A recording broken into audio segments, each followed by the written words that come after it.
Greetings, comrades. Today we are doing Capital, chapter 10. 10 is a very long chapter, so my reading group split it up into bite-sized portions, and today we did sections 1 and 2. Chapter 10 is titled The Working Day, and we start with a new formula.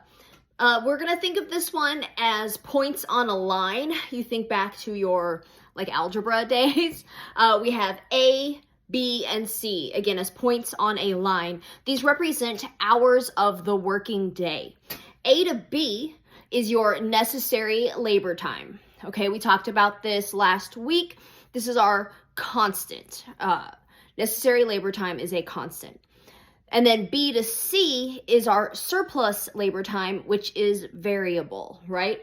So if we're looking at this as hours of the working day, that A to B, say that's your first 6 hours, that is your necessary labor time where you are getting paid the value of what you create. But then your B to C, that is the time that you are working solely for your boss, and they are taking that surplus value. They're taking your time for their profit.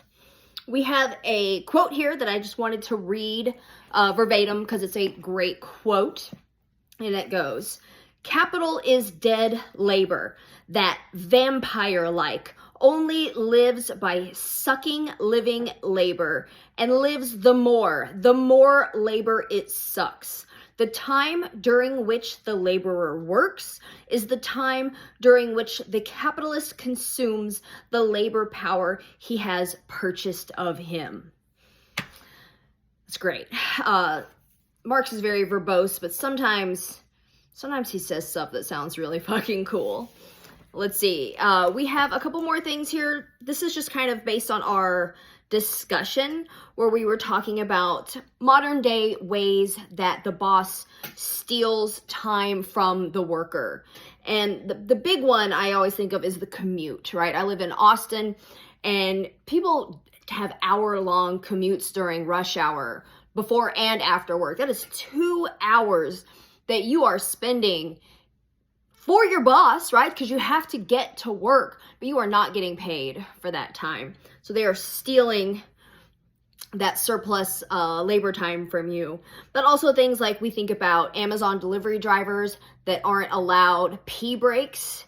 And people, I worked in the restaurant industry for a long time, and we very often didn't get lunch breaks. You would work a full 6 to 8 hour shift, and you would just have to have someone watch your section for 3 minutes to shove a taco down your face before you had to get back out there. In section 2, he's just kind of talking about the history of unpaid labor. It's not something that is unique to capitalism. It existed in feudal times as well, where he talked about corvée, I can't pronounce words, but that is unpaid labor from a serf to a lord. And he talked about he used the term boyard, which means a Russian aristocrat. Same idea though. In feudal times, our bosses, our landlords, our literal just lords were stealing our labor time. They were stealing our surplus value for themselves. And that's how the rich become rich and stay rich. Cheers, y'all. Have a good one.